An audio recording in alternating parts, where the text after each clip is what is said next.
Я не берусь утверждать, что именно произошло 14 апреля прошлого года в доме номер 17 по Баддерли Гарденс. Если изложить мои догадки на бумаге, они могут показаться слишком грубыми и нелепыми для серьезного рассмотрения. И все же то, что нечто действительно произошло, и что это событие оставит след на каждом из нас до конца дней, так же верно, как и единодушные показания 5 свидетелей. Я не стану пускаться в рассуждения или строить домыслы.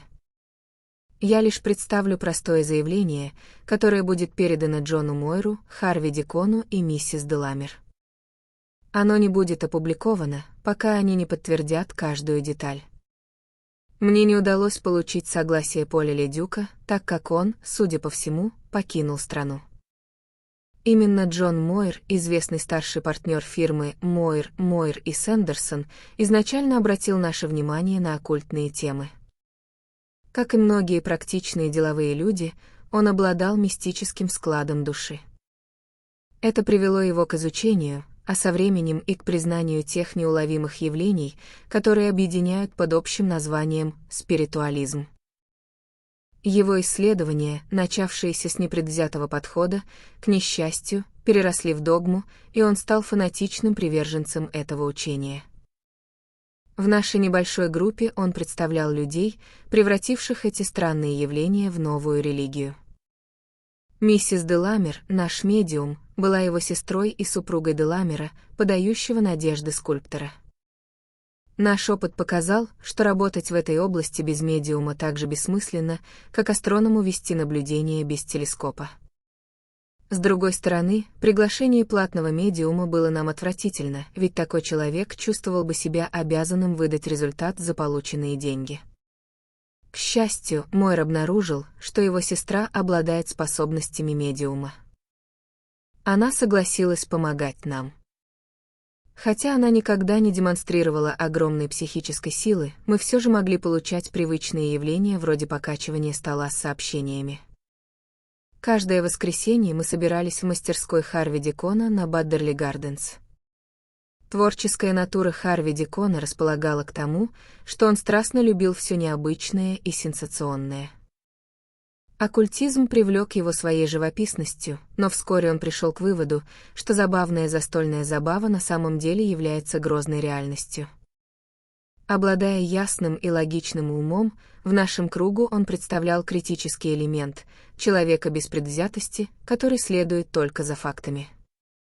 Его осторожность раздражала Мойра, но каждый из них по-своему был увлечен этим делом. Что же касается меня, то я не был ни фанатичным приверженцем, ни строгим критиком. Скорее, я был дилетантом, жаждущим новых ощущений, которые отвлекли бы меня от повседневности. Разговоры Мойра дарили мне смутное утешение, а спокойная атмосфера сеансов при приглушенном свете была очень приятна. Одним словом, меня это увлекало, и именно поэтому я находился там. Как я уже упоминал, это необычайное событие произошло 14 апреля прошлого года. Я пришел в мастерскую первым из мужчин, но миссис Деламер уже находилась там после дневного чаепития с супругой Харви Дикона.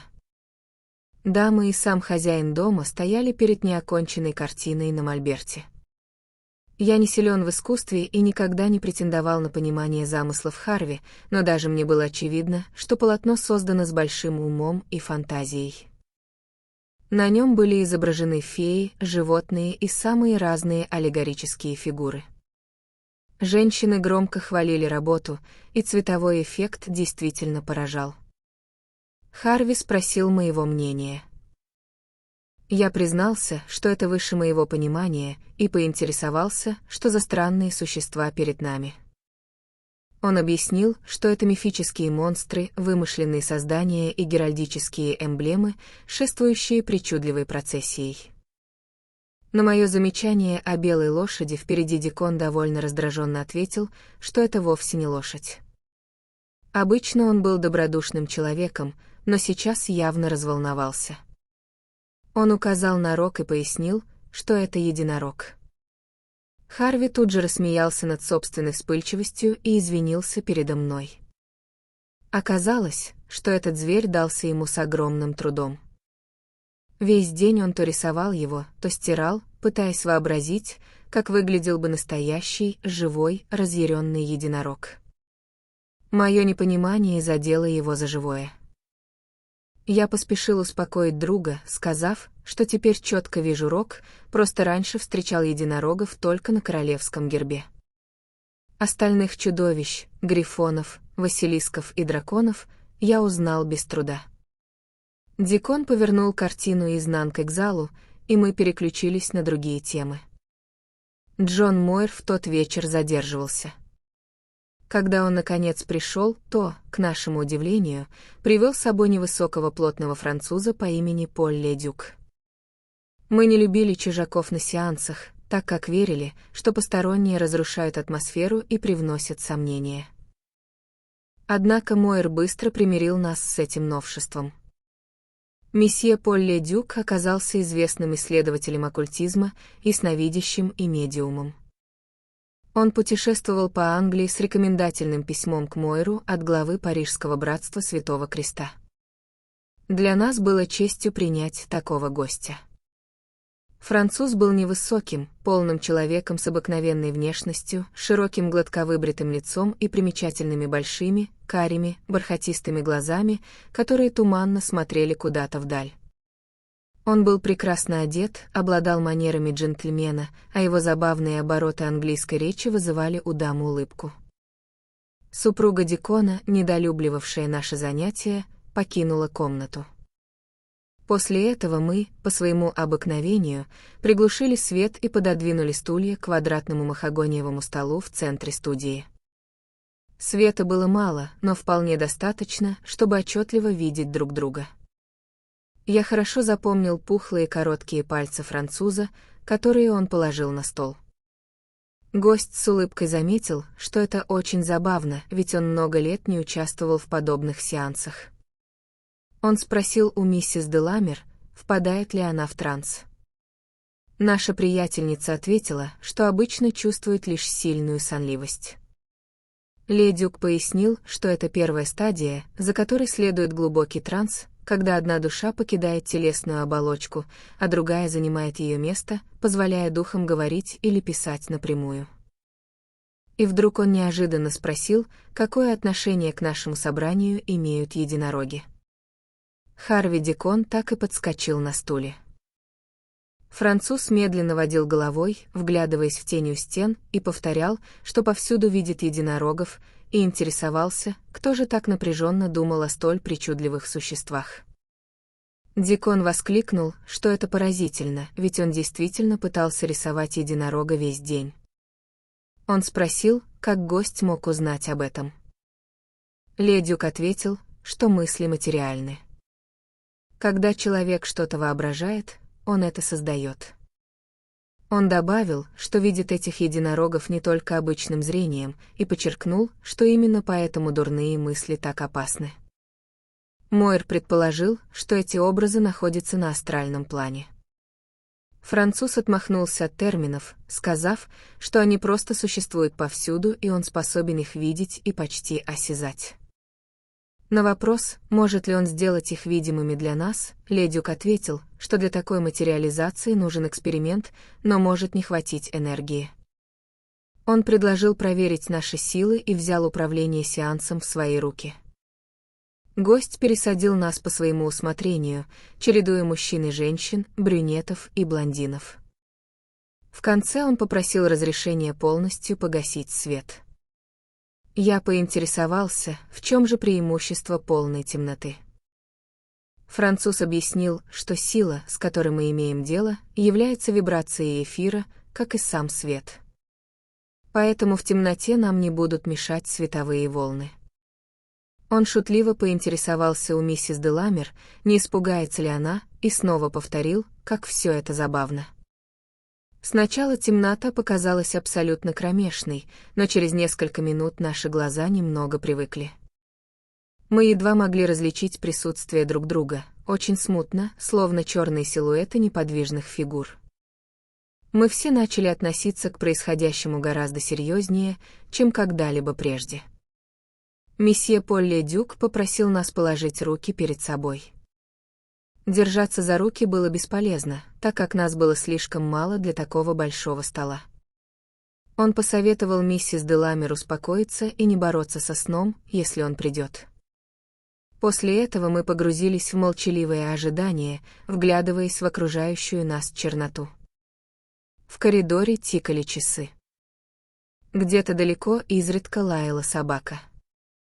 1 или 2 раза по улице с грохотом проезжал кэб, и отблеск его фонарей сквозь щель в шторах казался веселым прорывом в этом мрачном бдении. Вскоре я почувствовал физические симптомы, уже знакомые мне по прошлым сеансам: холод в ногах, покалывание в руках, жар в ладонях и ощущение холодного ветра за спиной. В предплечьях, особенно в левом, которое находилось ближе всего к нашему гостю, возникли странные стреляющие боли. Вероятно, это было связано с нарушением кровообращения, но все равно привлекало внимание.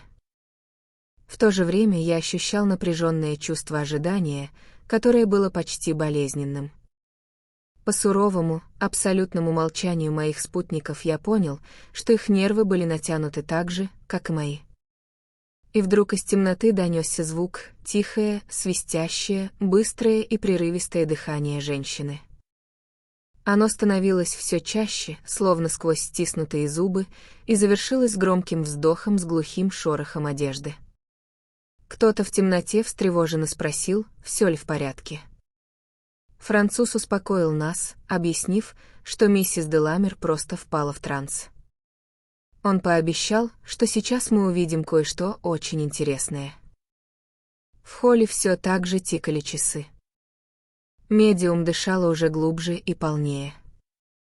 Изредка пролетавшие мимо огни лондонских кэбов казались теперь особенно желанными. Какой мост мы пытались перекинуть? С одной стороны, приоткрытая завеса вечности, с другой — обычные городские повозки. Вдруг стол затрепетал от мощного импульса. Он стал плавно и ритмично покачиваться под нашими пальцами. Из самой толщи дерева послышались резкие щелчки и треск, похожие на треск сучьев, весело горящих в морозную ночь. Лейдюк взволнованно воскликнул, что сила прибывает, и указал на стол. Сначала я подумал, что это мое собственное излияние фантазии, но вскоре это увидели все. Над поверхностью стола разлился зеленовато-желтый фосфорический свет, вернее, светящийся пар. Он клубился, извивался и волновался туманными мерцающими складками, кружась, словно клубы дыма. В этом зловещем сиянии я отчетливо видел белые короткопалые руки французского медиума. Джон Мойер спросил, не пора ли переходить к чтению алфавита по стукам стола. Однако гость возразил, заметив, что с таким сильным медиумом, как миссис Деламер, мы можем сделать кое-что получше. И вдруг чей-то голос из темноты подтвердил его слова. Все вздрогнули. Кто-то спросил, не я ли это говорю, но я ответил отрицательно. Стало ясно, что говорит медиум, но это был совершенно не ее голос. Странный, глубокий голос объяснил, что это говорит не сама миссис Деламер, а сила, которая использует ее голосовые возможности. На тревожный вопрос о безопасности женщины голос ответил, что медиум сейчас счастлива в другом мире, заняв его место, пока он занял ее.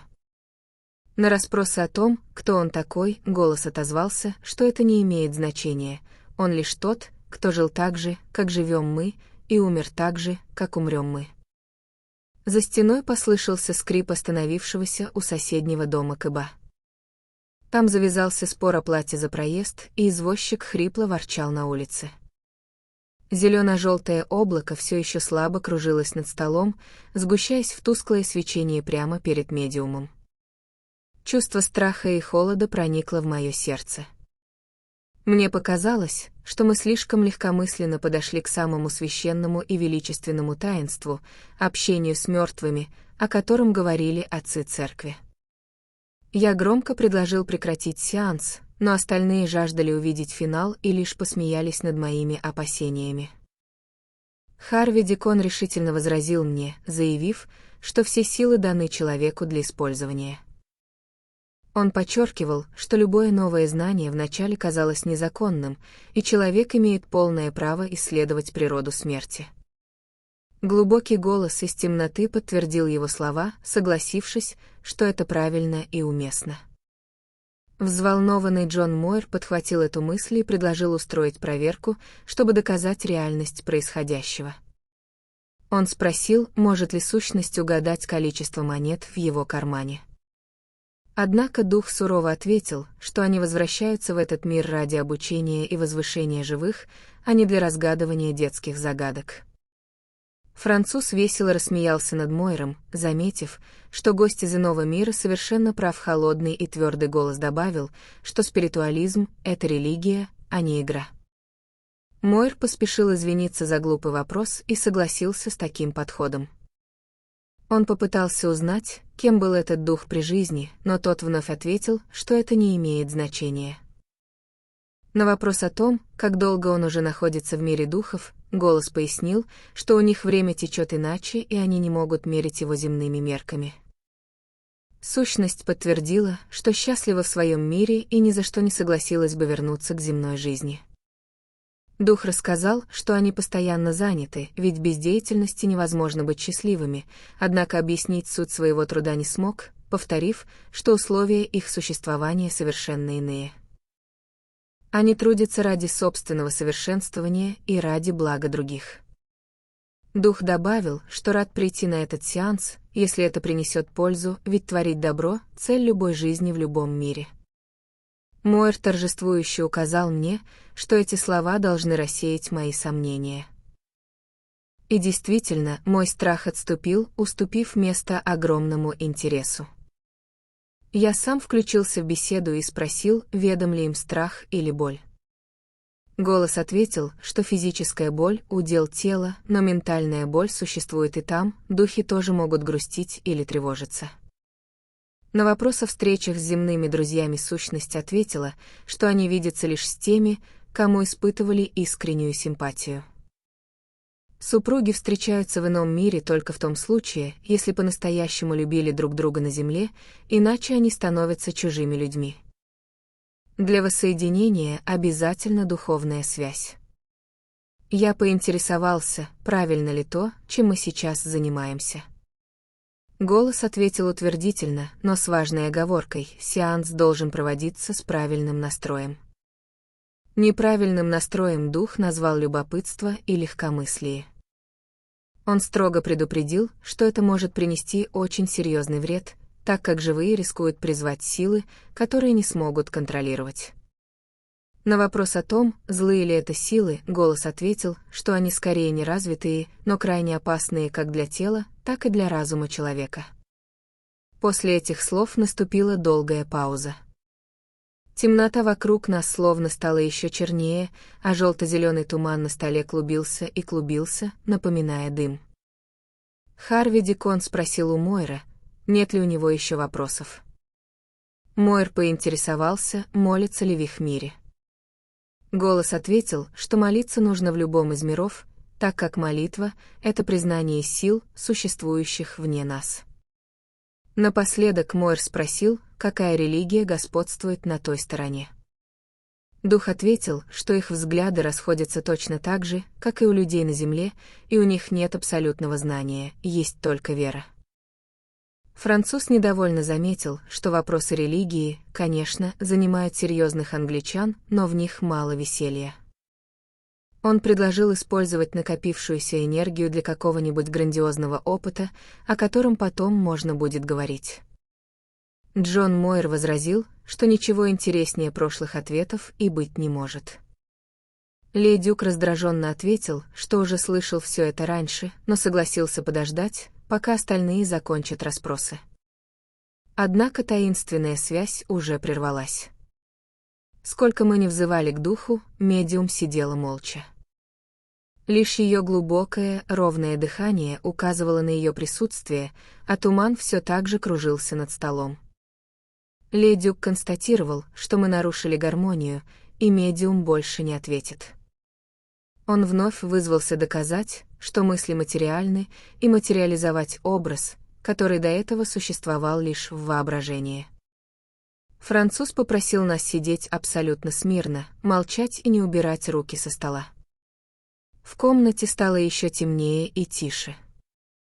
Чувство тревоги, терзавшее меня в начале сеанса, вернулось с новой силой, а кожа на голове зашевелилась от страха. Дрожащим от предельного напряжения голосом француз закричал, что процесс пошел. Светящийся туман медленно сполз со стола и заколыхался по комнате. В самом дальнем и темном углу он начал сгущаться, превращаясь в светящееся ядро. Этот странный сгусток излучал тусклое сияние, но совершенно не освещал темноту вокруг. Постепенно его цвет изменился зеленовато-желтого на мрачный, темно-красный. Затем вокруг этого центра закружилось темное дымное вещество. Оно становилось все гуще и чернее, пока полностью не поглотило свет. Наступила тишина, а затем кто-то прошептал, что в углу кто-то есть. Из темноты донеслось тяжелое дыхание и какое-то шевеление. На испуганные расспросы леди Ук дрожащим фальцетом ответил, что все в порядке и вреда не будет.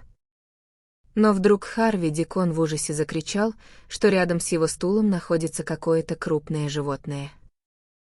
Послышался звук удара обо что-то твердое. А затем начался настоящий кошмар. В темноте на нас ринулось нечто огромное. Оно вставало на дыбы, топало, крушило все вокруг, прыгало и фыркало.